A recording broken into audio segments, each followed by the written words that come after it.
Sur une colline aux portes de Jérusalem, 3 croix de bois se dressent dans le ciel du matin. L'homme sur celle du milieu n'était pas censé s'y trouver. Cette croix avait été construite pour un tueur condamné du nom de Barabbas, un rebelle qui s'était réveillé ce matin-là en s'attendant à mourir dessus. Au lieu de cela, Barabbas marche libre quelque part dans la ville, tandis qu'un autre homme est suspendu à sa place. Vous connaissez l'histoire dans les grandes lignes, mais presque personne ne vous dit que les 2 hommes partageaient peut-être le même prénom, ni que le mot Barabbas cache un sens que vous ne pourrez plus oublier une fois que vous l'aurez entendu. Ouvrons l'enquête. Si vous vous étiez tenu dans cette cour de pierre à Jérusalem ce matin-là, pressé dans la foule devant la résidence du gouverneur romain, vous n'auriez pas vu un symbole religieux. Vous auriez vu quelque chose de bien plus ordinaire et de bien plus laid, un fonctionnaire impérial fatigué sur un balcon, un homme battu, les mains liées, et un nom crié que vous connaissiez déjà, parce que dans cette ville, à ce moment-là, Barabbas était célèbre. Voici la situation, et il vous faut la vraie version, pas la version simplifiée. Le gouverneur romain de Judée était un homme nommé Ponce Pilate. Ce n'était pas un administrateur doux, c'était un fonctionnaire romain de carrière, avec un passé bien documenté de provocation envers le peuple qu'il gouvernait. Et son seul vrai travail à Jérusalem était d'empêcher la province d'exploser. On ne fait pas de suppositions sur son caractère. Les historiens juifs de cette période décrivent des actes qui semblent presque conçus pour provoquer des conflits.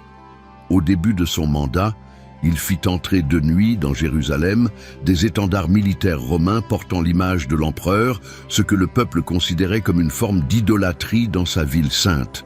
Et quand des foules encerclèrent sa résidence pendant des jours, en signe de protestation, elles offrirent leur gorge et défièrent ses soldats de les tuer plutôt que de reculer. Pilate céda le premier cette fois-là.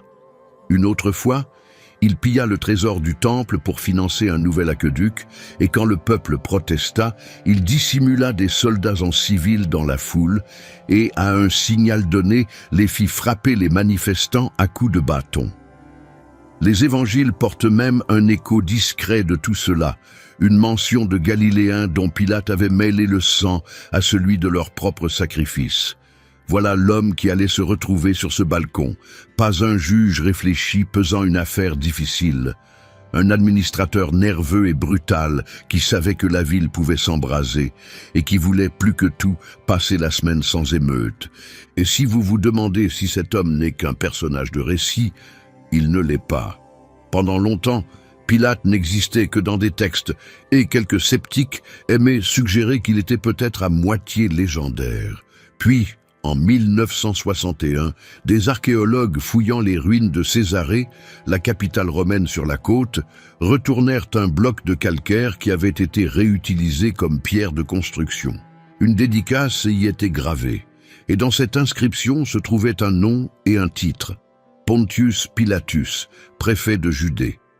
La première preuve physique solide, tirée directement du sol, que l'homme qui avait jugé Jésus était un vrai gouverneur romain portant exactement le titre que les évangiles lui donnent. Des décennies plus tard, des chercheurs réexaminèrent un anneau de cuivre corrodé trouvé dans une ancienne forteresse, appelée l'Hérodion, le nettoyèrent et lurent les lettres grecques qui y étaient gravées. De Pilate. Un anneau servant de sceau et portant son nom, du type utilisé pour apposer son autorité dans la cire et l'argile. Et nous avons même une idée assez précise de l'endroit où il siégeait pour rendre la justice. Le récit de Jean donne un nom à ce lieu. Il l'appelle le dallage de Pierre. Puis, comme s'il voulait que vous l'entendiez dans la langue locale, il donne le mot araméen, Gabata, un endroit surélevé et pavé où le gouverneur installait son siège de jugement en plein air devant la foule. Les spécialistes débattent encore du bâtiment auquel il appartenait. La sinistre forteresse Antonia à côté du temple ou le somptueux palais construit par Hérode. Mais l'image est solide.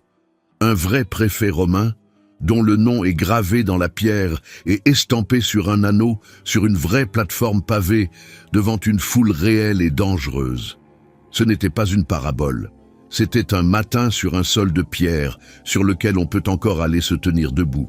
Et la semaine la plus dangereuse de son année était celle-ci, la Pâque. Réfléchissez à la raison. La Pâque était la fête où le peuple juif se souvenait d'avoir été libéré de l'esclavage en Égypte. Des centaines de milliers de pèlerins affluaient à Jérusalem, une ville qui en temps normal n'en accueillait qu'une fraction, et ils s'entassaient dans les rues pour célébrer un récit où Dieu brisait l'emprise d'un empire et libérait un peuple réduit en esclavage. Maintenant, imaginez-vous à la place du gouverneur romain assis au-dessus de tout cela. Une foule immense, chargée d'émotions, serrée de toutes parts, célébrant la libération d'une superpuissance étrangère, tandis qu'une autre superpuissance étrangère, la vôtre, occupe leur ville sainte avec des soldats. La Pâque était une poudrière. Chaque année, Rome faisait affluer des troupes supplémentaires à Jérusalem précisément pour cette semaine, parce que chaque année, la fête de la liberté était le moment le plus susceptible de se transformer en émeute. Et dans cette poudrière, les évangiles nous disent qu'existait une coutume. Chaque évangile la mentionne. Lors de la fête, le gouverneur avait l'habitude de relâcher un prisonnier devant la foule. Un homme, celui que le peuple demandait, libéré comme un geste de bonne volonté pour maintenir la paix pendant la semaine la plus instable de l'année.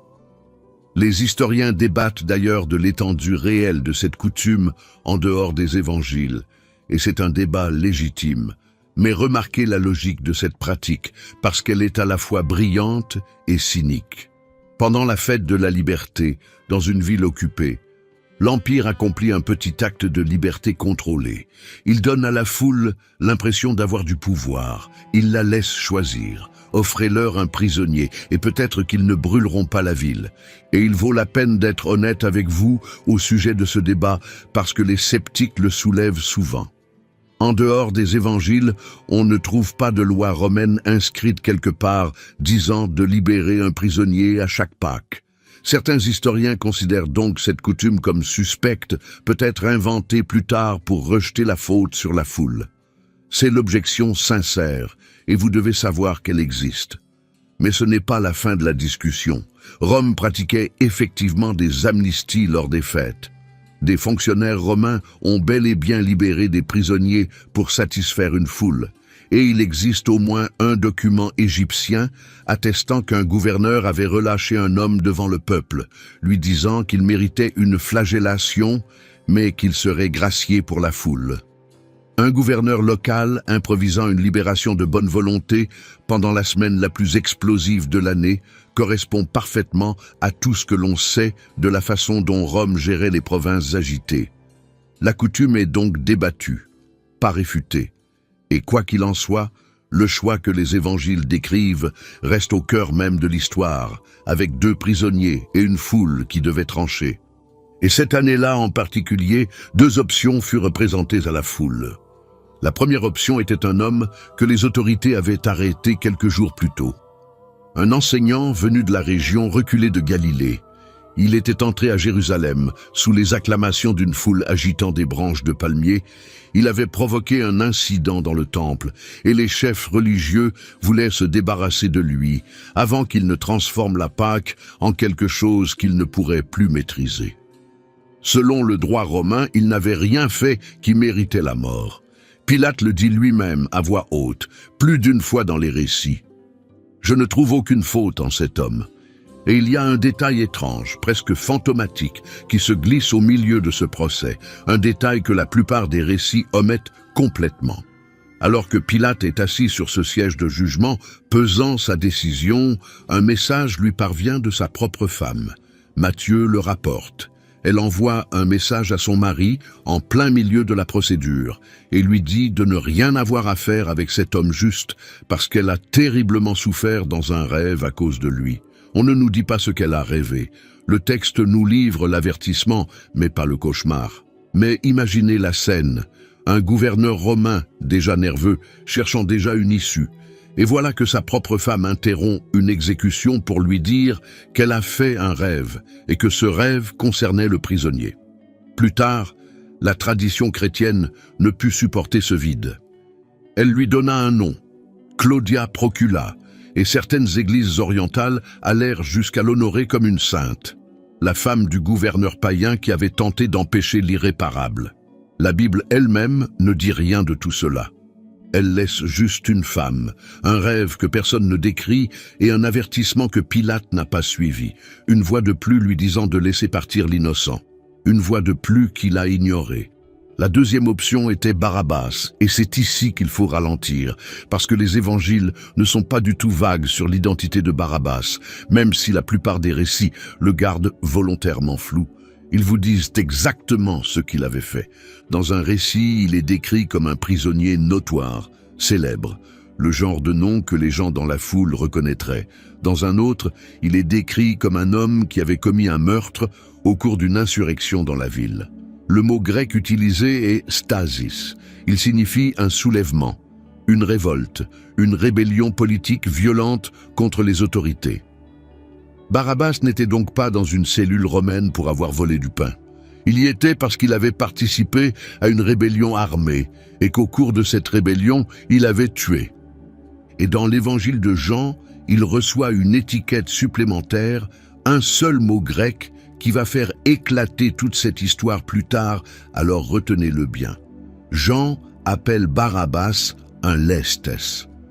Pour l'instant, restez simplement avec l'image de base. D'un côté, un enseignant innocent contre lequel Rome ne trouvait aucune accusation. De l'autre, un homme qui avait tué lors d'un soulèvement armé. Et l'Empire se tourne vers la foule et dit « Choisissez ». L'un d'eux repart libre, l'autre meurt sur une croix. Et il y a un détail discret dans les récits sur la façon dont la foule est arrivée à sa réponse. Un détail qui empêche d'en faire une simple histoire de volonté populaire. Marc nous dit que les grands prêtres excitèrent la foule, la travaillèrent, circulèrent parmi elles en poussant pour Barabbas. Le rugissement qui remplit cette cour ne fut donc pas entièrement spontané. Il était, au moins en partie, fabriqué. Des hommes influents ayant une raison de vouloir la disparition de Jésus pesèrent sur la foule jusqu'à ce qu'elle veuille ce qu'ils voulaient. Et ensuite la foule crut que ce désir venait d'elle-même. Si cela vous semble familier, c'est normal. C'est ainsi que l'indignation a toujours été construite, à chaque siècle, y compris celui qui a des écrans. Une poignée de personnes avec un objectif donne le ton. La foule amplifie, et en quelques minutes, une masse est convaincue d'être arrivée à sa colère toute seule. Les gens dans cette cour avaient l'impression de choisir librement. Certains d'entre eux étaient manipulés. Et l'homme que cela allait coûter se tenait juste devant eux, ne disant presque rien. Vous savez déjà comment la foule a voté, mais avant d'entrer dans le détail stupéfiant caché dans ce vote, faisons une pause, parce que cette scène d'ouverture produit déjà un effet sur vous si vous la laissez faire. Qu'est-ce que cela signifie pour vous maintenant ? Avant d'être une histoire sur la Jérusalem antique, c'est une histoire sur un choix proposé à une foule sous pression. Et le problème avec les foules sous pression, c'est que vous en avez fait partie. Vous avez été dans la pièce, en ligne ou en personne, où tout le monde devait choisir un camp rapidement, où l'option bruyante semblait sûre et l'option silencieuse semblait risquée, où suivre le cri était plus facile que rester dans le silence. Gardez ce sentiment près de vous, parce que dans quelques minutes, nous allons découvrir que la foule dans cette cour ne choisissait pas entre un gentil et un méchant, comme on vous l'a raconté. Elle choisissait entre deux types de sauveurs. Et celui qu'elle a choisi dit quelque chose de dérangeant sur celui que nous avons tendance à choisir, nous aussi. Commençons par le nom, parce que le nom est l'endroit où cette histoire cesse d'être familière et commence à devenir étrange. Barabbas, en français, cela semble être un seul mot bizarre, un nom de méchant, le genre de nom que l'on ne donnerait jamais à un enfant. Mais Barabbas n'est pas vraiment un seul mot. En araméen, la langue de tous les jours que Jésus et la plupart des gens en Judée au 1er siècle parlaient réellement, il se divise en deux petits morceaux que vous avez presque certainement déjà entendus, même si vous n'avez jamais étudié un seul mot de cette langue. Le premier morceau est bar. Bar signifie simplement fils. On le retrouve partout dans le Nouveau Testament, caché à l'intérieur des noms de personnes. Simon bar Yona, que le texte lui-même traduit pour vous par Simon, fils de Jonas. Barthélemy, Bartholmaï, fils de Tolmaï. Bartimée, l'aveugle que Jésus guérit. Bartimée, fils de Timée. Bar signifie fils de. C'est la façon ancienne de vous dire à quelle famille quelqu'un appartenait. Le deuxième morceau est Abba, et c'est le mot qui devrait vous donner des frissons, parce qu'Abba n'est pas un mot générique pour père, c'est le mot intime, le mot tendre. En araméen, Abba est le mot qu'un petit enfant utilise pour appeler son papa. C'est plus proche de papa que d'un père formel. C'est le mot d'un enfant qui tend les bras pour qu'on le porte. Mettez les deux morceaux ensemble. Bar Abba, Barabbas, fils du père. Voilà ce que signifie le nom du meurtrier, fils du père. Maintenant, les bons enquêteurs restent honnêtes. Alors laissez-moi vous donner le tableau complet plutôt que la version facile. Certains spécialistes font remarquer qu'Abba pouvait aussi être un vrai prénom à cette époque, ou même un titre de respect, de la même façon dont certains enseignants et rabbins étaient appelés. Il est donc possible que Barabbas signifiait simplement fils d'un homme précis nommé Abba. On ne peut pas être certain à 100% de ce qu'il en était, mais voici ce qui fait de cela plus qu'une coïncidence, et pourquoi même les lecteurs prudents ne peuvent pas lâcher cette idée. Quel que fût le sens voulu par ses parents, le sens clair et évident du nom que la foule criait ce matin-là était fils du Père. Et juste à côté de lui, avec cette même foule choisissant entre eux, se tenait l'homme que les chrétiens allaient appeler le Fils du Père dans le sens le plus profond qui soit. Deux fils du Père, l'un d'eux par le sang et par le crime, fils d'un père humain, un homme de violence. L'autre prétendant être le Fils du Père éternel, celui qu'il avait appelé, en public, son Père qui est aux cieux. Et la foule devait choisir entre eux. Elle ne choisissait pas simplement entre deux prisonniers. Au niveau des noms seuls, on lui demandait « Quel fils du Père voulez-vous » Et le mot « Abba » va encore plus loin, à cause de l'endroit où il apparaît ailleurs dans l'histoire. Quelques heures seulement avant cette scène dans la cour, la veille au soir, ce même Jésus était à genoux dans un jardin appelé Gethsémani, en sueur, terrifié, suppliant de ne pas avoir à traverser ce qui l'attendait. Et l'évangile de Marc a conservé le mot araméen exact qui sortit de sa bouche dans ce jardin. Il cria « Abba, Père », le même mot, « Abba », le mot du petit enfant pour dire « papa ». Dans le pire moment de sa vie, l'homme qui allait être échangé contre Barabbas tend les bras vers son père et l'appelle « Abba ». Et cela ne s'arrête pas au jardin. Des années plus tard, quand l'apôtre Paul essaya de décrire ce que l'on ressent quand on appartient vraiment à Dieu, quand on est adopté dans la famille de Dieu, il utilisa le même mot, 2 fois. Dans sa lettre aux Romains et à nouveau dans sa lettre aux Galates, Paul dit que l'esprit à l'intérieur d'un croyant crie « Abba, Père ». Il laisse même le mot araméen sans le traduire, posé là au milieu d'une lettre en grec, parce qu'aucun mot grec ne portait la même chaleur. Paul est en train de dire que la chose la plus profonde qui puisse arriver à un être humain est de pouvoir regarder le Dieu de l'univers et l'appeler Abba, papa, comme le fait un enfant. Et pour ressentir à quel point c'était étrange, il faut comprendre que les gens ne parlaient généralement pas à Dieu de cette façon. Le Dieu d'Israël était saint, mis à part, un Dieu dont le nom même était considéré comme trop sacré pour être prononcé à voix haute. On s'approchait de lui avec révérence, avec crainte, avec des mots soigneusement choisis.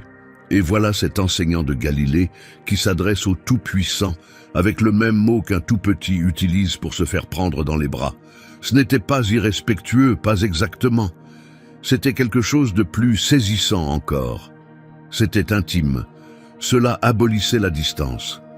C'est en partie pour cette raison que les premiers chrétiens se sont accrochés à ce mot araméen et ont refusé de le traduire, même quand ils écrivaient en grec à des gens qui n'avaient jamais parlé un mot d'araméen. Ils ont laissé Abba, sans traduction, dans le texte comme une relique, parce qu'il portait quelque chose du moment où Jésus l'avait prononcé qu'aucun autre mot ne pouvait contenir. Le Dieu que l'on n'ose même pas nommer, appelé Papa. Et l'homme qui priait ainsi est celui qui fut échangé ce matin-là contre un homme dont le nom n'était qu'un écho creux de cette même idée. Et il y a un poids juridique sous ce mot qui rend l'échange encore plus frappant. Quand Paul parle de pouvoir crier « Abba », il le présente comme une adoption, le fait d'être légalement intégré dans une famille dans laquelle on n'est pas né. Dans le monde romain, l'adoption n'était pas une affaire sentimentale, elle avait une vraie force juridique. Un homme adopté recevait un nouveau père, un nouveau nom et une ardoise vierge. Ses anciennes dettes pouvaient être effacées, il héritait en tant que fils à part entière, comme s'il avait toujours fait partie de la famille. Alors, mettez les deux images côte à côte. Barabbas sort de cette cellule avec son corps, et rien d'autre. Un homme coupable qui a eu de la chance, toujours le même homme qu'il était, traînant la même vie derrière lui, et l'offre enfouie dans le reste de cette histoire est quelque chose de bien plus grand que ce que Barabbas a réellement reçu. Pas seulement libéré, adopté. Avec le nouveau père, le casier effacé, l'héritage complet et le droit d'utiliser le mot même, Abba, que le nom du meurtrier n'a jamais fait que refléter de l'extérieur. Un homme a récupéré sa vie pour un après-midi. Ce qui est offert en dessous, c'est une identité toute neuve, pour toujours. Alors observez ce que le langage fait en silence, à travers toute cette histoire. Il y a un mot, Abba, qui désigne la relation la plus proche et la plus confiante qu'une personne puisse avoir avec le Père. Jésus l'utilise dans le jardin. Paul dit que c'est le droit de naissance de quiconque appartient à Dieu. Et l'homme qui est libéré à la place de Jésus se nomme, entre toutes choses, fils de ce mot même, Bar Abba. Comme si l'histoire tendait un miroir et vous demandait quel genre de fils du Père vous êtes vraiment. Celui qui tend les bras avec confiance, ou celui dont le nom sonne juste, mais dont la vie raconte une toute autre histoire. Arrêtons-nous là, parce que celui-ci touche de près.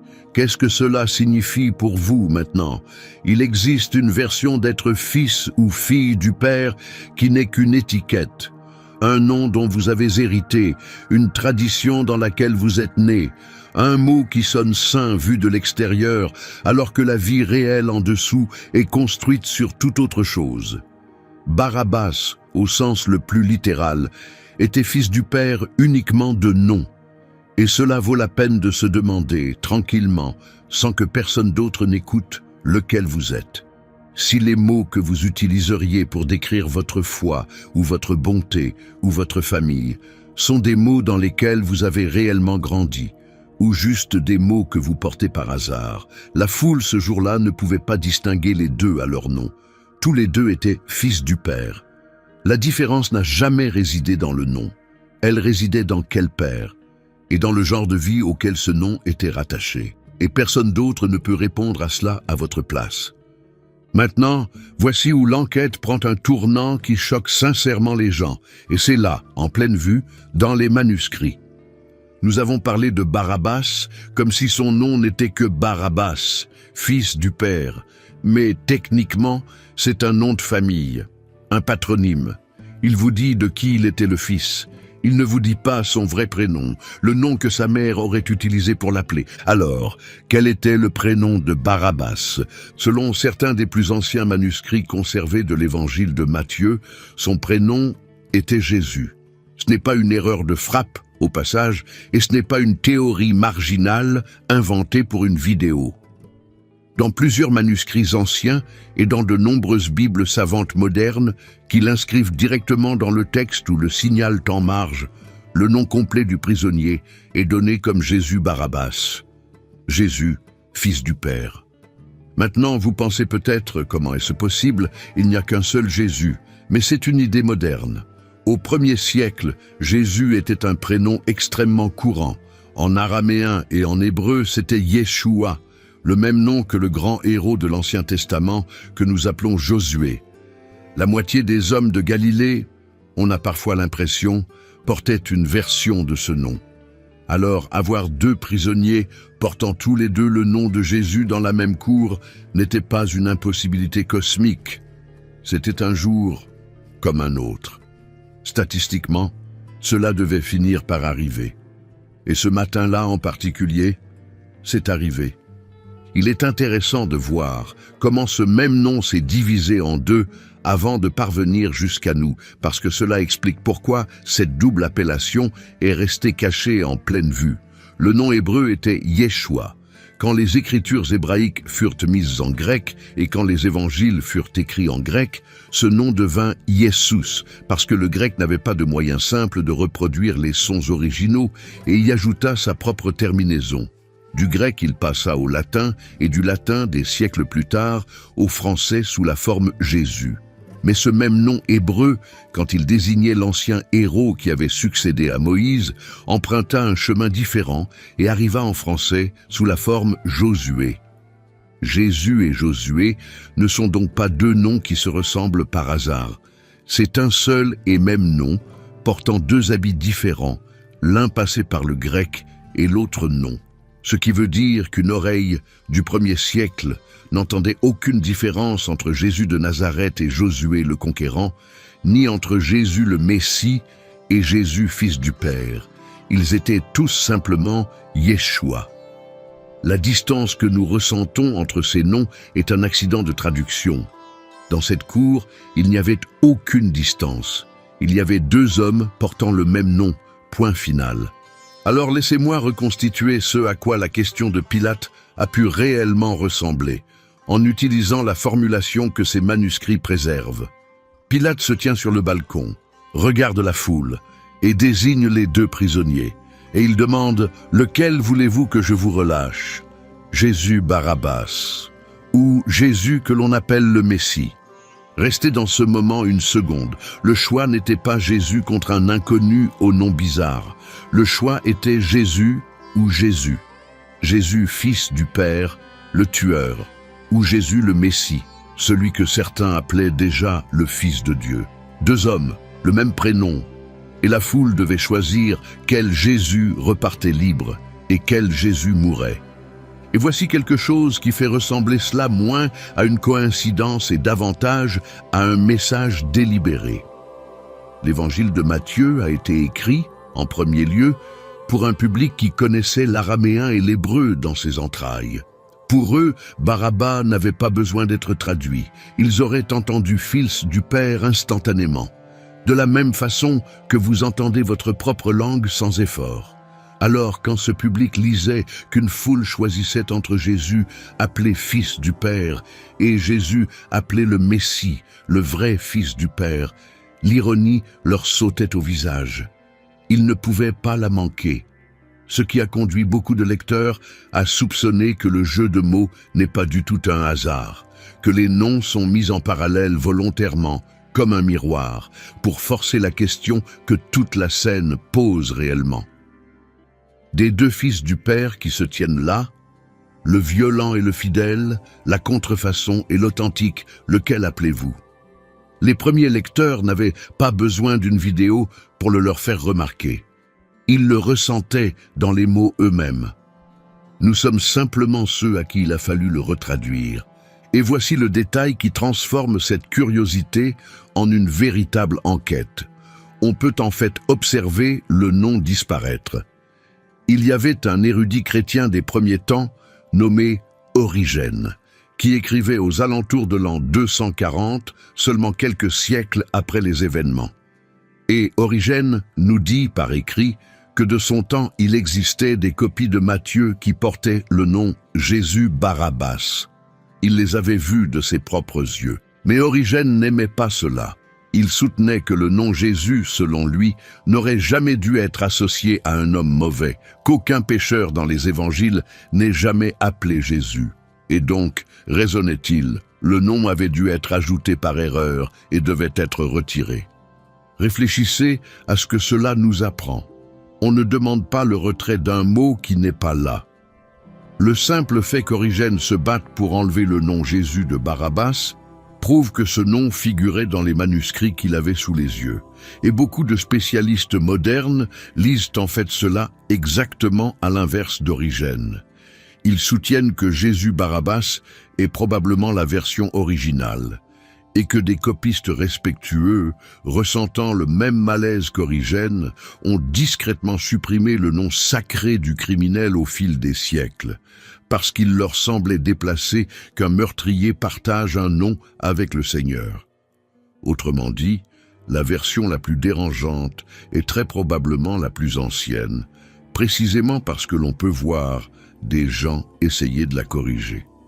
Et ce n'est pas une intuition, c'est la façon dont les spécialistes des manuscrits anciens raisonnent réellement dans leur travail. Quand les copistes recopiaient ces textes à la main, siècle après siècle, ils ne faisaient presque jamais paraître un personnage sacré sous un jour plus défavorable. La dérive allait dans l'autre sens.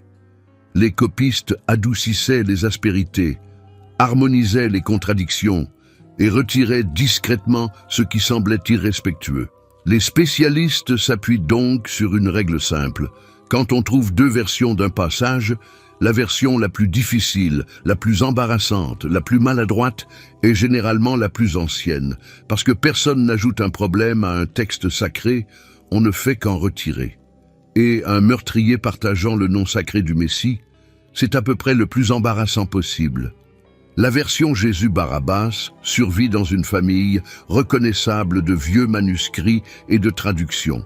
Ce genre de témoins éparpillés et tenaces qui tendent à conserver exactement ce que le courant dominant a effacé par la suite. C'est l'équivalent textuel de retrouver le même détail étrange chez des témoins séparés qui ne se sont jamais concertés. On commence à soupçonner que ce détail est là parce qu'il s'est réellement produit. La version que la plupart d'entre nous avons héritée, où le méchant est simplement Barabbas et le bon est simplement Jésus, est donc peut-être une version arrangée, adoucie. La scène brute, originale, était peut-être bien plus troublante. Deux hommes nommés Jésus, l'un un homme de violence, l'autre le prince de la paix, et une foule hurlant le nom du mauvais. Et la force de ce constat, une fois qu'on le voit, est presque insoutenable. Parce que le nom Yeshua, Jésus, a un sens. Ce n'est pas un son quelconque. En hébreu, Yeshua signifie « le Seigneur sauve », le salut. Quand l'ange dit à Joseph comment nommer l'enfant, la raison donnée est « tu l'appelleras Jésus », parce qu'il sauvera son peuple. Le nom lui-même est une promesse de délivrance. Et il y a un retournement enfoui même dans ce nom, pour quiconque connaît l'histoire plus ancienne. Yeshua est le même nom que Josué, et le premier Yeshua célèbre dans la Bible n'était pas du tout un homme doux. Josué était le guerrier qui reprit le flambeau après la mort de Moïse et conduisit Israël vers la terre promise par la conquête, ville après ville, l'épée à la main. Le nom Jésus n'est donc pas arrivé avec douceur. Il portait un passé de guerre. Pour une foule rêvant d'un libérateur qui combattrait, un sauveur nommé Yeshua aurait dû, selon l'ancien modèle, être un homme d'épée, un nouveau Josué pour chasser un nouvel ennemi. Ce qui rend le choix encore plus tranchant qu'il ne le semble au premier abord. Des deux hommes nommés Salut dans cette cour, le rebelle aux mains tachées de sang était celui qui correspondait réellement au nom guerrier tel que la foule l'attendait. Et celui qui brisa le modèle, qui portait le nom du conquérant mais refusa de conquérir autrement qu'en mourant, fut celui qu'ils renvoyèrent.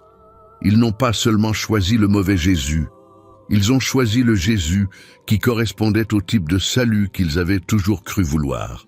Alors regardez à nouveau la cour, la foule choisit entre deux hommes, et les noms de tous les deux contiennent le mot « sauver ». L'un est Jésus qui sauve en combattant, le rebelle, l'homme de l'épée. L'autre est Jésus qui sauve en mourant, l'homme en route vers une croix. Deux sauveurs, deux idées totalement opposées de ce qu'est le salut. Et la foule est sur le point de vous dire et de nous dire vers quel type de salut les êtres humains tendent instinctivement quand ils ont peur. Faisons une pause, parce que c'est le cœur de tout le sujet. Qu'est-ce que cela signifie pour vous, maintenant, quand vous êtes acculé, quand vous avez peur, quand quelque chose menace la vie que vous avez construite? Quel genre de secours voulez-vous vraiment? Soyez honnête. La plupart d'entre nous, sous la pression du moment, ne veulent pas du Sauveur qui nous dit de lâcher quelque chose, de pardonner, de nous rendre, de perdre pour gagner. Nous voulons celui qui promet de se battre, d'écraser ce qui nous fait peur, de gagner comme nous gagnerions. Ce matin-là, la foule a eu entre les mains 2 hommes nommés Salut, et elle a choisi celui qui combattait, et elle a envoyé celui qui se rendait à la croix. Et la question discrète et dérangeante que cette histoire vous pose est de savoir si, debout dans cette même cour, un mauvais jour, sous une vraie pression, vous êtes sincèrement sûr que vous auriez crié un autre nom. Pour comprendre pourquoi la foule a choisi comme elle l'a fait, il faut comprendre ce que Barabbas représentait réellement à ses yeux. Et cela nous ramène au mot que je vous ai demandé de retenir, le mot de l'évangile de Jean. Lestès. La plupart des Bibles françaises traduisent lest par brigand ou bandit ou voleur, et cette traduction a discrètement façonné l'image que tout le monde se fait de Barabbas. On imagine un criminel ordinaire, un voyou, un type qui dépouillait les gens avec un couteau pour leur argent, un malfrat. Et si c'est ce qu'était Barabbas, alors le choix de la foule a tout simplement l'air insensé. Pourquoi quiconque libérerait-il un petit voleur plutôt qu'un guérisseur innocent? Mais voici le problème. Au 1er siècle, lestès ne signifiait pas petit voleur. Il existait un autre mot grec pour ce genre de délinquant ordinaire. Lestès portait une charge bien plus lourde, plus politique. Et nous le savons grâce à un historien nommé Flavius Joseph, un écrivain juif qui vécut exactement à cette période et rédigea un récit détaillé de ce qui se passait en Judée sous la domination romaine. Joseph utilise le mot lestes en permanence. Et il ne l'utilise pas pour les pickpockets, il l'utilise pour les rebelles armés, les insurgés, les hommes qui prenaient le maquis dans les collines et la campagne pour mener une guérilla contre l'occupation romaine, les combattants de la liberté, si vous leur étiez favorable, les terroristes, si vous étiez Rome. Et Joseph ne décrit pas un pays tranquille avec un hors-la-loi de temps en temps. Il décrit un territoire en train de se déchirer, des routes où les voyageurs disparaissaient, des villages rançonnés, des bandes entières de ces combattants opérant dans les collines, grossissant, se dispersant et se reformant. Il décrit même une catégorie particulière parmi eux qui travaillait les foules des fêtes. Des hommes qui cachaient de courts poignards sous leur manteau se glissaient à côté d'une cible dans la cohue, le poignardaient, puis se joignaient à l'indignation autour du corps, comme s'il n'était qu'un passant horrifié de plus. Les sicaires, comme l'histoire les appellera. Voilà le monde d'où venait Barabbas. Pas un bandit de dessin animé, mais un acteur d'une longue insurrection sanglante et latente contre Rome qui portait une vraie aura de héros populaire pour beaucoup de gens ordinaires. Quand la foule cria son nom, certains n'acclamaient pas un voyou. Ils acclamaient l'un des leurs, un homme qui avait versé le sang de l'occupant et de ses collaborateurs pour la cause qu'ils nourrissaient tous en silence. C'est exactement pour cela que le libéré ressemblait, à leurs yeux, à une petite victoire, et que condamner l'enseignant silencieux ne leur faisait ni chaud ni froid. Alors quand Jean appelle Barabbas un lest, et quand Marc dit qu'il a commis un meurtre lors d'une insurrection, une stasis, l'image se précise d'un coup. Barabbas n'était pas un voleur à la tire, c'était un rebelle, un insurgé armé qui avait pris les armes contre Rome et tué dans le processus. Il était pour beaucoup de gens dans cette foule pas du tout un criminel, c'était un héros de la résistance. Un homme qui avait réellement fait ce dont toute personne occupée rêve. Il s'était battu contre l'Empire, et maintenant vous comprenez la foule.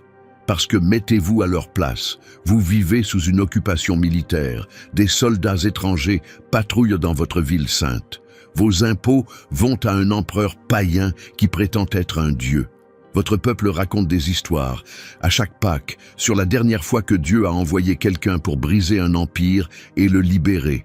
Un libérateur, un Moïse, un champion qui viendrait et briserait les chaînes. C'est ce que beaucoup d'entre eux attendaient, c'est ce que le mot « Messie » signifiait pour nombre d'entre eux. Pas un doux enseignant spirituel, un roi guerrier, un libérateur militaire qui lèverait une armée, chasserait les Romains et remettrait un fils de David sur le trône de Jérusalem. Et il vaut la peine de s'attarder sur ce mot, Messie, parce qu'il a lui aussi été aplati. En hébreu, c'est Machia, lointe. En grec, il devient Christos, d'où vient le mot Christ. Christ n'a jamais été un nom de famille, c'est un titre. Être oint dans le monde ancien signifiait recevoir de l'huile versée sur la tête pour être désigné à une fonction. Et les deux fonctions qui vous valaient cette onction étaient roi et prêtre. Alors quand la foule entendait que ce Jésus était appelé le Messie, loin, beaucoup d'entre eux n'entendaient pas un humble guide spirituel. Ils entendaient une prétention au trône. Ils entendaient roi. Et un roi, pour un peuple occupé, signifiait celui qui finirait par lever l'étendard et reprendre le pays. Le titre lui-même créait une attente que cet homme refusait sans cesse de satisfaire. Et la foule avait déjà montré, quelques jours plus tôt à peine, exactement quel genre de roi elle espérait. Quand Jésus entra à Jérusalem au début de cette semaine, les gens jetèrent leurs manteaux et des branches de palmier sur la route et lui crièrent un mot, « Hosanna ». On a tendance à l'entendre comme un mot de louange, une sorte d'acclamation sacrée. Mais Hosanna est un cri de secours. Il signifie « sauve maintenant, sauve-nous, je t'en prie ». Et il criait « sauve-nous » à un homme qui passait devant les palmes agitées, un symbole chargé de fierté nationale et du souvenir des combats passés pour l'indépendance. Et il l'appelait « Fils de David », le titre royal du roi guerrier. L'énergie de la même foule qui avait crié « Sauve-nous » à un aspirant roi aux portes de la ville, un jour, est l'énergie qui s'est transformée en « Crucifie-le » dans la semaine, dès qu'il est devenu clair que le genre de salut qu'il avait en tête n'était pas celui qu'il réclamait. Ils ne se sont pas retournés contre un inconnu. Ils se sont retournés contre un sauveur qui refusait de sauver à leur manière. Les branches de palmier et les cris pour Barabbas sont nés du même espoir. Et Barabbas n'était pas le premier à tenter d'être ce libérateur, l'épée à la main. L'époque en était remplie. Une génération plus tôt, un homme connu sous le nom de Judas le Galiléen avait mené une révolte contre un recensement fiscal romain, disant au peuple qu'il ne devait avoir d'autre maître que Dieu, et son mouvement contribua à nourrir la résistance armée qui couvait depuis des décennies.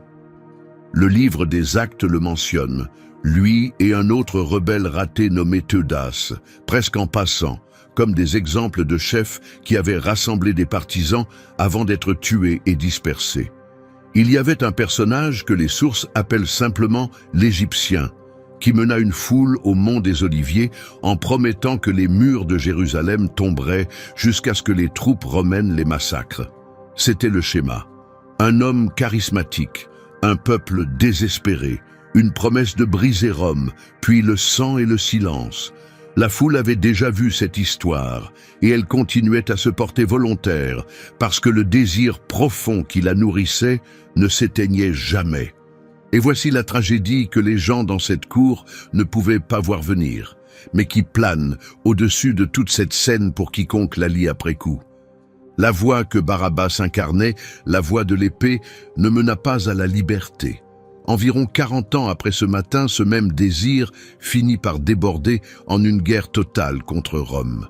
Et Rome répondit, comme Rome répondait toujours. Les légions romaines assiégèrent Jérusalem, la brisèrent et brûlèrent le temple jusqu'aux fondations, le cœur battant de toute la vie de la nation, et il n'a jamais été reconstruit jusqu'à ce jour. La voie de Barabbas, suivie jusqu'à son terme, se termina en cendres. La foule choisit le combattant parce que le combattant ressemblait à la survie. Et en l'espace d'une seule vie, le combat vers lequel il tendait sans cesse avait consumé la ville, même dans laquelle il se tenait. Et au matin du choix, il regarde deux hommes.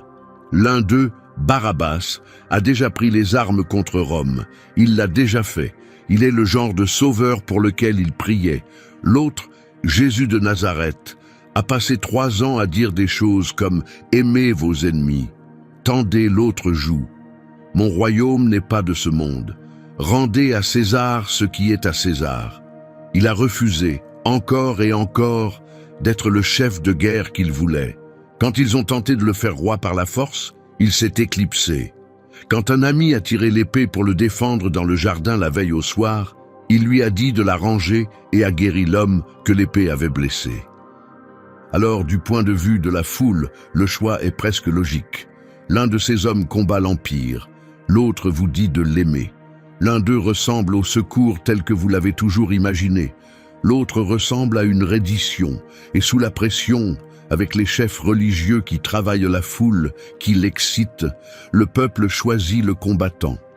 Il choisit celui dont l'idée du salut correspond à la sienne. Il libère l'homme de l'épée et livre l'homme de paix pour être cloué sur une croix romaine. Et il y a une ironie cruelle enfouie là-dedans que la foule ne pouvait pas voir. Barabbas avait essayé de vaincre Rome par la violence et cela avait échoué. Il était dans une cellule, condamné, sa rébellion écrasée, sur le point d'être exécuté sur le même type de croix que Rome utilisait pour briser les révolutionnaires. Sa voix n'avait pas fonctionné. Et l'homme que l'on emmenait à sa place allait faire à Rome et à tous les empires qui existeraient jamais, quelque chose qu'aucune épée n'avait jamais réussi. Il allait perdre si complètement, si publiquement, qu'en l'espace de 3 siècles, l'empire qu'il avait crucifié s'inclinerait devant son nom. Barabbas combattit l'empire et perdit. Jésus se livra à l'empire et de la manière la plus étrange qui soit, gagna. Et ne perdez pas de vue ce à quoi Barabbas échappait réellement, parce que cela aiguise tout. La crucifixion n'était pas simplement une méthode d'exécution. Rome avait des façons plus rapides de tuer. La crucifixion était un message. Elle était réservée principalement aux esclaves, aux criminels les plus bas, et surtout aux rebelles, des gens exactement comme Barabbas, précisément parce qu'elle était lente, publique et conçue pour humilier. Rome bordait les routes de croix après les révoltes ratées pour que tous ceux qui passaient comprennent le prix de la défiance. Un citoyen romain en était généralement épargné parce que c'était considéré comme trop dégradant pour l'un des leurs. Le mot même que notre langue utilise pour désigner une souffrance insoutenable, atroce, porte en lui l'écho de la croix. Voilà la mort préparée et taillée sur mesure pour Barabbas ce matin-là. Pas une fin rapide, le moyen le plus délibéré qu'avait l'Empire pour briser un rebelle devant sa propre ville. Et il a récupéré sa vie à la place. L'homme qui avait tout à craindre de cette colline est devenu le seul à ne jamais avoir eu à la gravir. Arrêtons-nous là, parce que cela nous concerne tous. Qu'est-ce que cela signifie pour vous maintenant? Nous voulons encore Barabbas. Voilà la vérité dérangeante que cette partie de l'histoire met en lumière. Quand quelque chose vous opprime, une personne, une circonstance, un ennemi, réel ou imaginaire, le sauveur que nous acclamons instinctivement est celui qui promet de combattre à notre manière. Gagner l'argument, écraser le rival, se venger, prendre le trône. Nous sommes attirés à chaque fois par la puissance qui ressemble à de la puissance. Et tout le scandale de cette histoire est que Dieu s'est présenté en offrant un tout autre genre de force, celle qui ressemble à de la faiblesse, celle qui gagne en se donnant. Et la foule y a jeté un regard et a hurlé le nom du type avec l'épée à la place. Alors, la question ne porte pas vraiment sur une foule d'il y a 2000 ans. La question est ce que vous criez en ce moment dans le combat que vous menez. Le combattant ou celui qui sauve autrement. Petite pause ici, parce que si vous m'avez suivi jusqu'ici, vous êtes exactement la personne pour qui cette chaîne est faite. Vous n'êtes pas venu pour la version édulcorée de cette histoire. Vous êtes venu pour ce qui est réellement enfoui dans les langues originales et les manuscrits les plus anciens, les éléments qui disparaissent dans la traduction. Si c'est votre cas, abonnez-vous pour être là la prochaine fois que nous tirerons un fil comme celui-ci. Maintenant, retournons dans la cour, parce que la suite est celle qui retourne toute cette histoire. Bien, voici où les choses deviennent vraiment saisissantes. Et c'est un détail que presque tout le monde rate, parce qu'il est réparti entre différents versets qu'on ne lit généralement pas ensemble. La foule fait son choix. Barabbas s'en va. Jésus est condamné. Et les évangiles nous disent que Jésus fut conduit sur une colline appelée Golgotha, le lieu du crâne, pour y être crucifié. Mais il ne fut pas crucifié seul. Les récits sont très précis à ce sujet. Il fut crucifié entre deux autres hommes, un à sa droite et un à sa gauche. 3 croix sur cette colline. Et les évangiles nous disent ce qu'étaient ces deux autres hommes. Ils utilisent un mot, le même mot. Matthieu et Marc appellent tous les deux hommes crucifiés à côté de Jésus des lestai, le pluriel de lest. Exactement le même mot que Jean avait utilisé pour Barabbas. Laissez cela se connecter. Barabbas était un lest, un insurgé, un rebelle condamné à mort. Et les deux hommes qui furent réellement crucifiés ce jour-là, sur les croix de chaque côté de Jésus, étaient aussi des lestai, des insurgés, des rebelles, la même catégorie de prisonniers, le même crime, condamnés à mourir de la même façon, sur le même type de croix, le même matin. Ce qui soulève une question à laquelle, une fois posée, on ne peut plus cesser de penser. Qui étaient ces deux hommes pour Barabbas? Ils avaient été arrêtés pour le même genre de choses que lui. Ils avaient été condamnés à mort la même semaine que lui. Il y a une forte probabilité, le genre de probabilité qui fait se pencher les spécialistes, que ces deux hommes étaient les propres compagnons de Barabbas, des membres du même soulèvement, de la même stasis, les hommes aux côtés desquels il avait combattu, condamnés à mourir à ses côtés. Et si c'est vrai, alors regardez ce qui se passe réellement sur cette colline. 3 croix avaient été préparées ce matin-là. 3 rebelles devaient y être suspendus, l'homme à droite, l'homme à gauche, et au milieu le chef, ou du moins un autre membre du groupe, Barabbas. La croix du milieu était la croix de Barabbas. Elle avait été construite pour lui, taillée à sa mesure. C'était lui qui était censé y être suspendu entre ses deux compagnons, payant pour sa propre rébellion, son propre meurtre, ses propres crimes. Cette place au centre appartenait à un homme coupable nommé Jésus, fils du Père. Et à la place, un autre homme nommé Jésus y est suspendu. À la place de Barabbas, entre les amis de Barabbas, sur la croix qui portait le nom de Barabbas. Imaginez Barabbas cet après-midi-là, un homme libre désormais, peut-être debout au bord de la foule, ou peut-être déjà loin, mais quelque part là-dehors, respirant l'air libre qu'il était certain ce matin-là de ne plus jamais respirer. Et sur la colline, à l'endroit exact où il était condamné à mourir, est suspendu un homme qui a pris sa croix. Les clous qui avaient été mesurés pour les poignets de Barabbas sont dans les poignets d'un autre homme. L'écriteau qui aurait dû lister les crimes de Barabbas a été remplacé par une autre accusation. Barabbas est le seul homme sur cette planète qui peut regarder cette croix du milieu et dire quelque chose qu'aucun théologien, aucun prédicateur, aucun spécialiste ne peut dire avec la même force littérale. C'est ma croix. Il meurt à ma place. C'était mes clous. C'était ma mort. Et moi, je suis libre. Voilà l'image la plus concrète, physique et indéniable de la substitution dans toute l'histoire. Tout le monde parle de l'idée que Jésus est mort à la place des pécheurs.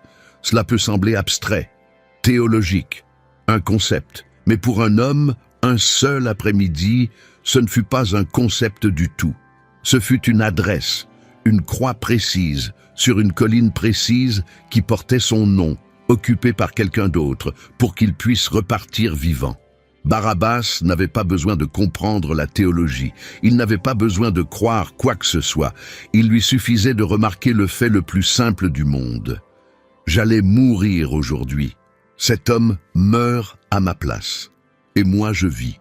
Et il y a encore une couche supplémentaire sur cette colline, parce que Barabbas n'était pas le seul rebelle dont l'histoire pivote autour de cette croix du milieu.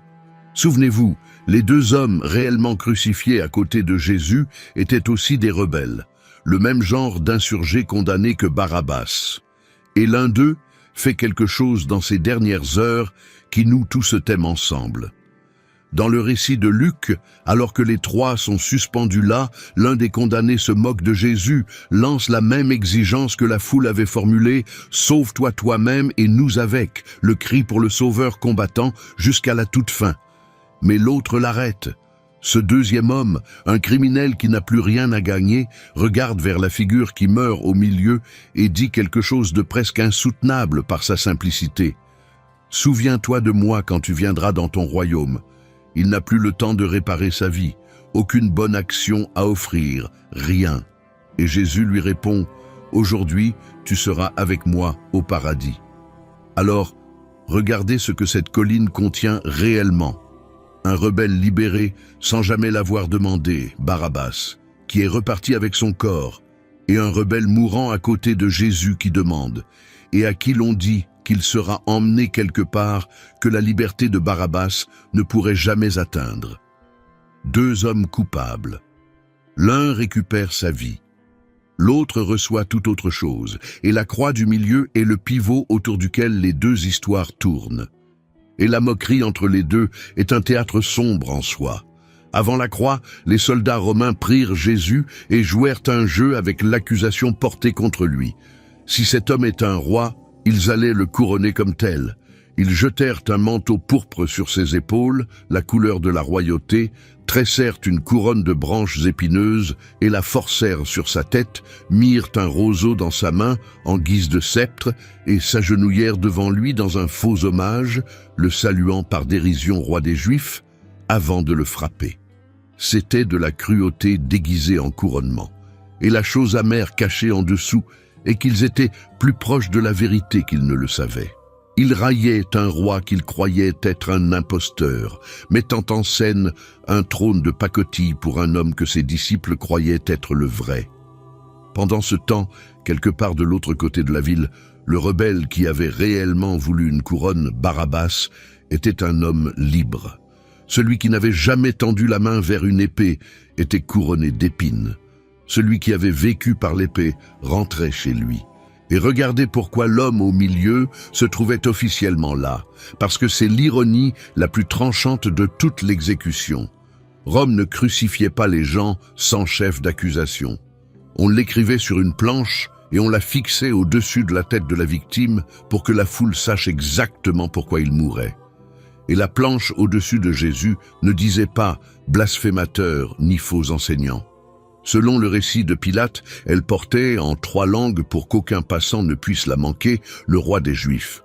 Quand les grands prêtres protestèrent et lui demandèrent d'adoucir la formulation pour n'en faire qu'une simple prétention, Pilate refusa. « Ce que j'ai écrit, je l'ai écrit ». L'accusation qui cloua Jésus à cette croix était donc politique. Sédition.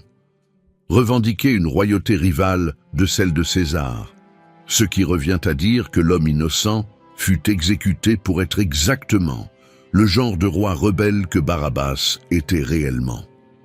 Barabbas avait vraiment pris les armes contre Rome. Barabbas voulait vraiment un trône qui n'était pas celui de César. Et Barabbas fut libéré, tandis que l'homme qui avait refusé de lever une épée mourut sous le crime de Barabbas, avec l'accusation du rebelle écrite au-dessus de sa tête. Le casier du coupable était suspendu au-dessus du corps de l'innocent. Arrêtons-nous, parce que c'est le centre de toute la vidéo. Qu'est-ce que cela signifie pour vous, maintenant? Le plus difficile dans cette histoire, ce n'est pas de la comprendre, c'est de se situer à l'intérieur. Parce que nous aimons nous imaginer être l'innocent sur la croix du milieu, le héros victime d'injustice, la bonne personne qui méritait mieux. Mais toute l'architecture de cette scène ne fonctionne que si vous acceptez de vous tenir là où Barabbas se tenait. De regarder cette croix et d'admettre cette place était la mienne. Pas parce que vous êtes la pire personne qui ait jamais vécu, mais parce que tout le sens de la substitution est que quelqu'un a pris une place qui vous revenait réellement. Nous passerons toute notre vie à insister sur le fait que notre place n'est pas sur la croix du milieu. Et l'étrange liberté de cette histoire ne se révèle qu'à celui qui accepte de dire « c'était ma croix » et de repartir en respirant parce que quelqu'un d'autre y est. Ce n'est pas confortable à entendre, ce n'est pas censé l'être, mais c'est la porte autour de laquelle toute l'histoire est construite. Et si cette image d'un homme coupable libéré, tandis qu'un autre prend sa place, vous semble étrangement familière, il y a une raison, et elle remonte à des siècles avant cette cour, dans le plus ancien rituel du calendrier de la nation. Une fois par an, le jour des expiations, le jour le plus saint de l'année juive, le grand prêtre accomplissait une cérémonie pour les péchés du peuple tout entier, Et au centre de cette cérémonie se tenaient 2 boucs. Pas un, 2. Le prêtre tirait au sort pour eux, et les 2 boucs connaissaient 2 destins totalement différents. Un bouc était pour le Seigneur. Il était sacrifié, son sang porté dans la salle la plus sacrée du temple, offert pour les péchés du peuple. L'autre bouc restait vivant. Le grand prêtre posait ses 2 mains sur sa tête et confessait sur lui tous les péchés de la nation, chargeant symboliquement la culpabilité du peuple sur l'animal. Et ensuite ce bouc, celui qui portait désormais le péché de tous, était emmené et relâché, envoyé vivant dans le désert. Nous avons encore un mot pour ce 2e bouc, le bouc émissaire. Où exactement il allait, et ce que signifie le nom étrange qui lui est rattaché, Azazel, est un sujet sur lequel les spécialistes débattent encore. Certains y voient un lieu, une falaise escarpée dans le désert. D'autres y voient un nom. Selon une tradition plus tardive, le bouc était conduit au loin et poussé du haut d'un précipice pour qu'il ne puisse jamais revenir, portant sa charge de péché vers le camp. Les détails se brouillent. La forme, non. 2 boucs, choisis ensemble le même jour, pour le même péché. L'un meurt et son sang est offert. L'autre est renvoyé vivant, portant ce que le peuple méritait. Maintenant remettez-vous dans cette cour, 2 hommes choisis ensemble, le même matin pour la même accusation. La foule, en fait, tire au sort, et un homme est tué, son sang versé, tandis que l'autre s'en va vivant. Certains qui remarquent cela voient Barabbas comme le bouc relâché, le coupable laissé libre sans rien emporter, et Jésus comme le bouc sacrifié. D'autres lisent cela dans l'autre sens. Mais il n'est pas nécessaire de trancher pour en ressentir le poids. Un matin de Pâques, devant un gouverneur romain, le plus ancien rituel d'expiation de la Bible est rejoué à nouveau, en pleine rue, avec 2 hommes, au lieu de 2 boucs, et une foule qui n'a aucune idée qu'elle choisit entre eux de la même façon qu'un prêtre choisissait autrefois par le sort. L'un meurt pour le peuple, l'autre est libéré. Le schéma est plus ancien que quiconque se tenant là, et ils se tiennent à l'intérieur de ce schéma. Qu'est-ce que cela signifie pour vous maintenant? Tout le mécanisme de cette scène, 2 figures, une mort, une libération, n'a jamais été le fruit du hasard. C'est la forme que le pardon a prise depuis le tout début, l'innocent absorbant ce qui revenait au coupable pour que le coupable puisse repartir. Et l'affirmation discrète qui parcourt toute l'histoire est que vous n'êtes pas un simple spectateur de ce rituel. Vous êtes celui pour qui le bouc relâché a été libéré. La seule question est de savoir si vous allez vous retourner et regarder celui qui est resté. Il faut maintenant aborder le moment du vote lui-même, et il faut le faire avec prudence, parce que c'est la partie de l'histoire qui a été déformée et instrumentalisée plus que presque tout autre passage de la Bible, et je ne vais pas faire semblant que cette histoire n'existe pas. Et avant le célèbre lavage des mains, les récits montrent Pilate se débattre, essayant plus d'une fois de se sortir de cette situation, sans condamner un homme qu'il ne cesse d'appeler innocent. Dans Luc, quand il apprend que Jésus est galiléen, il tente de refiler le problème à Hérode, qui se trouve en ville, espérant en faire la décision de quelqu'un d'autre. Cela échoue, et Jésus revient. Il propose Barabbas à la foule, s'attendant clairement à ce qu'elle choisisse l'enseignant. Elle ne le fait pas.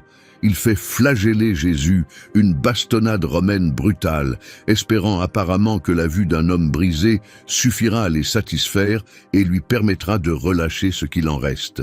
Il amène Jésus dehors, battu, et dit, selon le récit de Jean, « Voici l'homme », suppliant presque la foule de ressentir quelque chose. Et la foule ne fait que se durcir. « Crucifie-le, crucifie-le ». Pilate insiste une dernière fois, « Dois-je crucifier votre roi ?» Et c'est à ce moment que les grands prêtres prononcent la phrase la plus stupéfiante de tout le procès. « Nous n'avons pas d'autre roi que César. » Pensez à qui dit cela et à ce que cela leur coûte. Ce sont les chefs d'un peuple dont la confession la plus profonde et la plus ancienne était que Dieu seul est leur roi. Un peuple qui racontait l'histoire de la Pâque chaque année précisément parce qu'il refusait d'appartenir à quelque empire terrestre que ce soit. Et pour se débarrasser de Jésus, ils se tiennent devant un gouverneur romain et y renoncent à voix haute. Pas d'autre roi que César. Ils n'ont pas seulement livré un prisonnier. En une seule phrase pour gagner l'instant, ils ont bradé l'espérance même sur laquelle toute la nation avait été fondée. Voici ce que dit le texte. Tandis que la foule crie pour Barabbas, Pilate fait quelque chose de théâtral.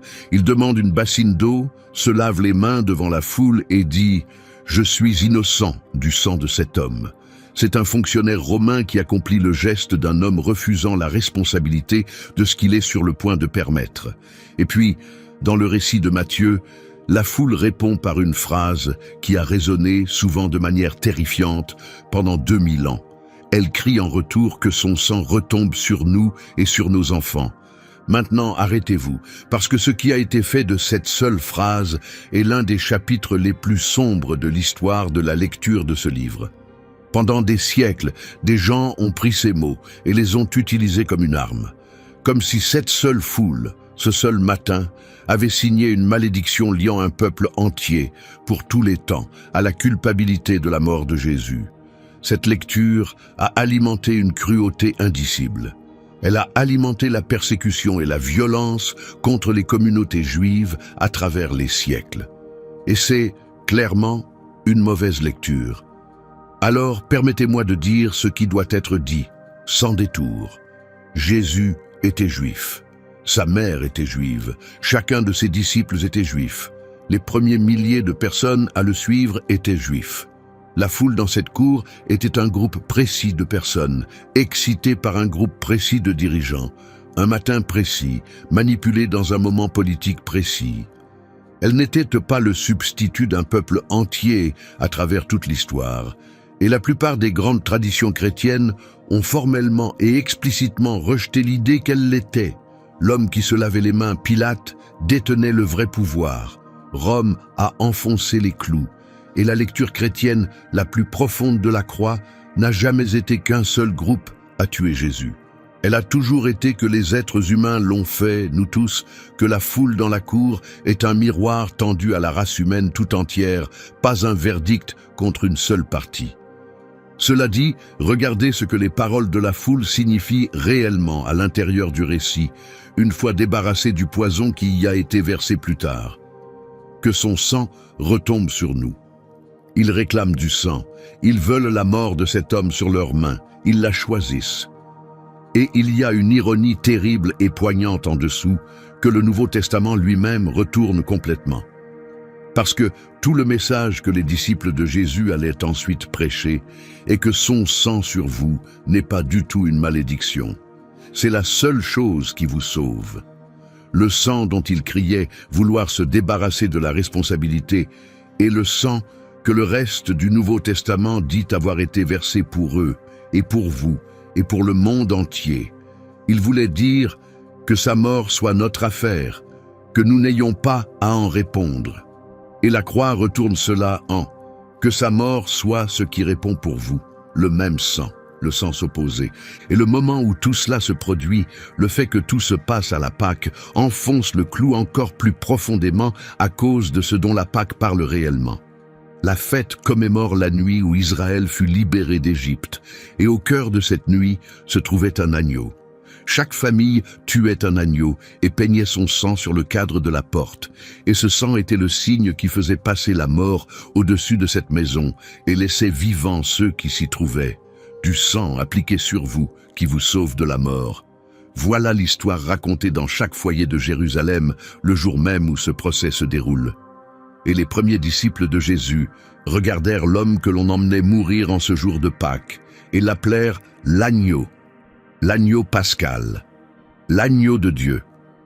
Alors, imaginez les couches empilées sur ce seul matin, une foule qui crie au sujet du sang et de qui en est responsable, une ville qui égorge des agneaux et peint du sang salvateur sur ses montants de porte, et un homme que l'on mène vers une croix et que ses disciples appelleraient pour toujours l'agneau, dont le sang accomplit ce vers quoi le sang sur les montants n'a jamais fait que pointer.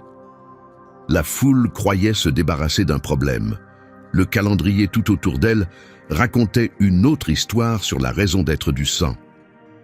Mais prenez du recul par rapport au tribunal et regardez le choix comme un schéma, parce que c'est là qu'il cesse d'être de l'histoire et commence à parler de vous.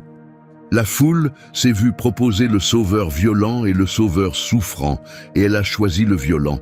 Et voici ce qui devrait nous déranger tous.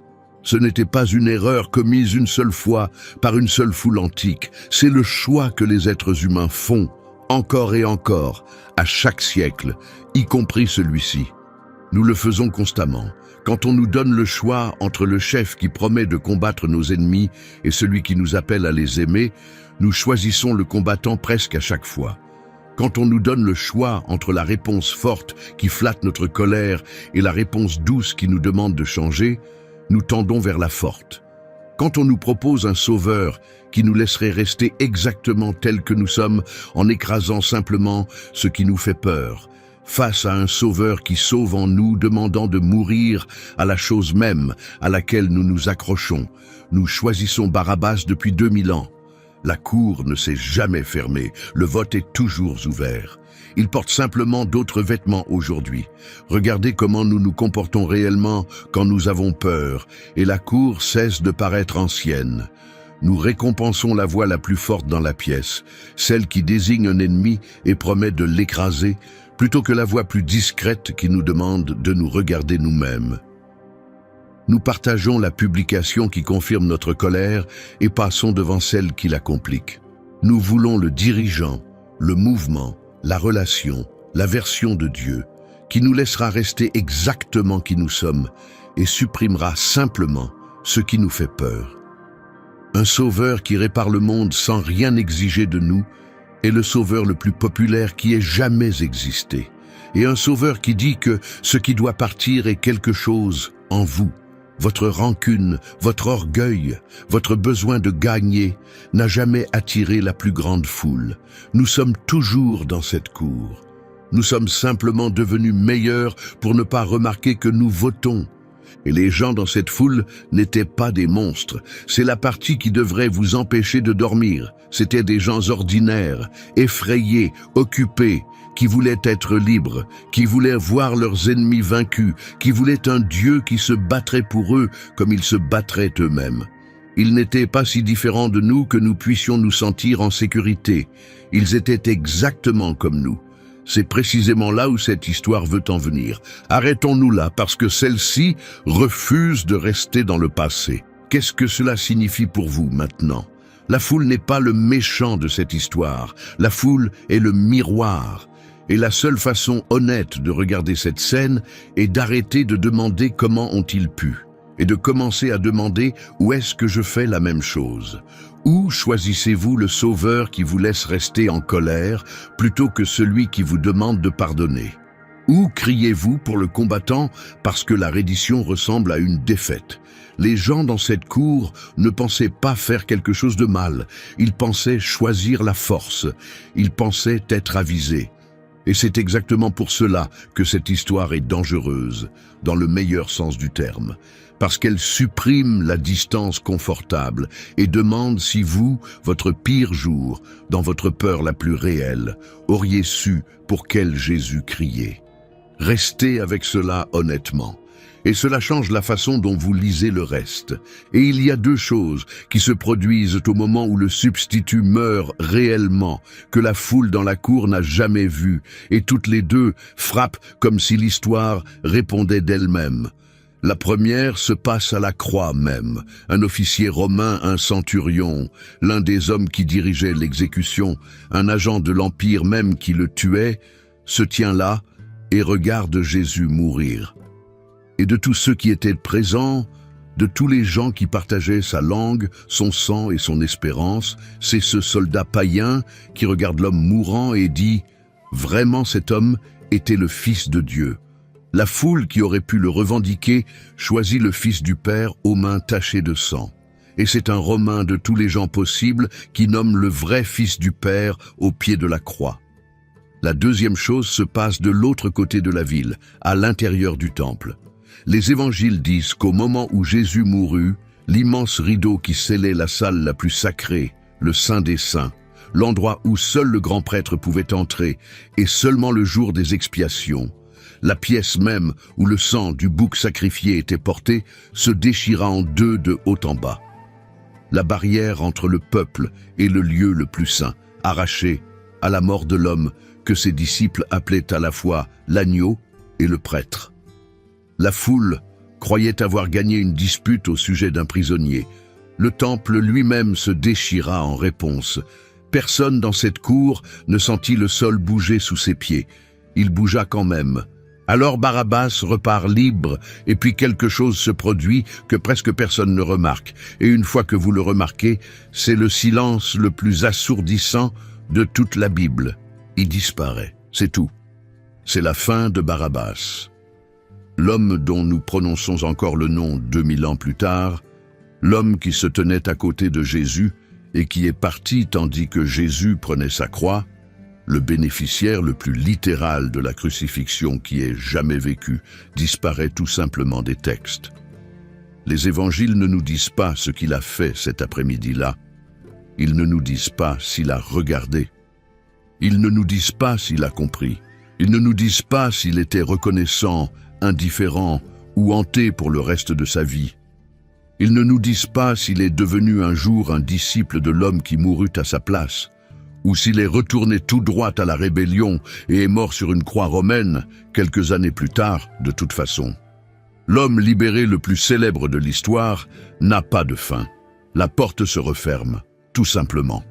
Et voici ce que je veux que vous considériez, parce que c'est là que l'enquêteur en moi cesse de chercher des indices et commence à respecter le silence. Ce vide n'est pas un accident. Les auteurs des évangiles étaient parfaitement capables de nous dire ce qu'il advenait des gens.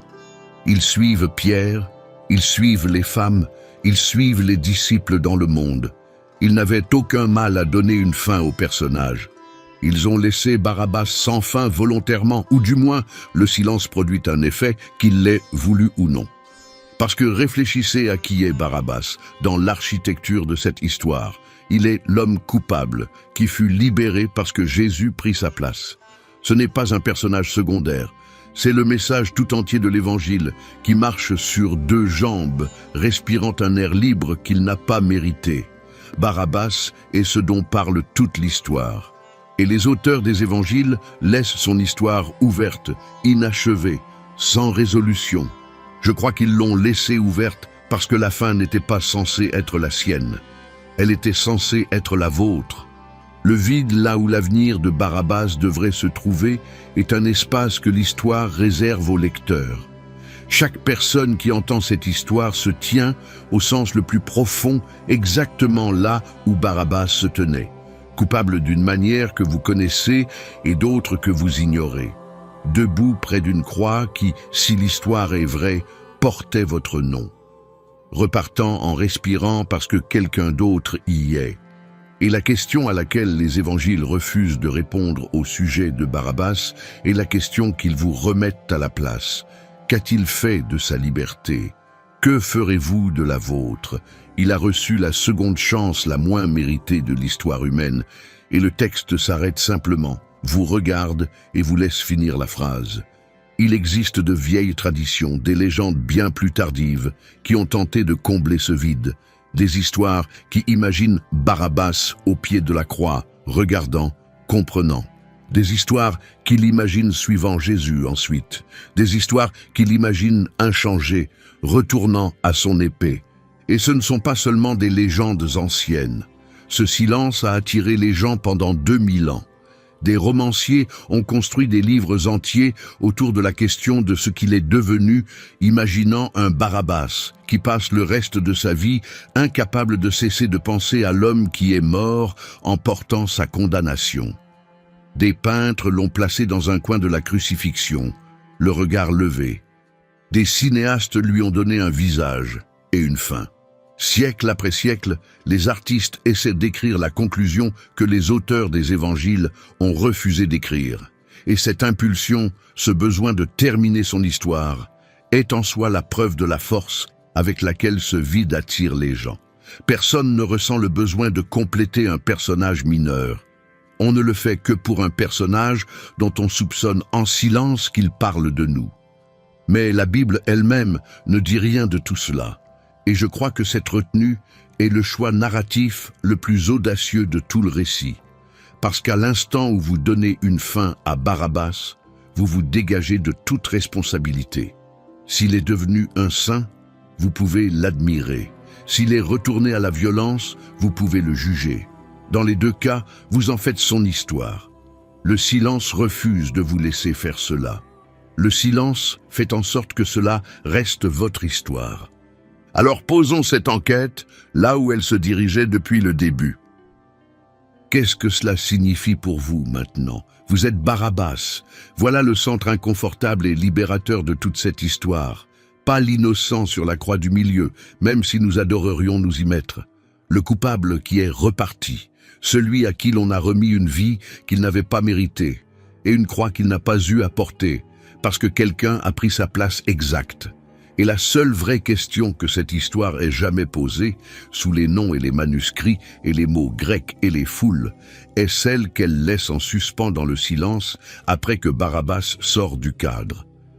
Maintenant que vous êtes libre, libre d'une manière que vous n'avez pas méritée et que vous ne pouvez pas rembourser, qu'allez-vous faire du reste de la matinée? Les évangiles ne répondent pas à cette question pour Barabbas, et ils n'y répondent pas pour vous.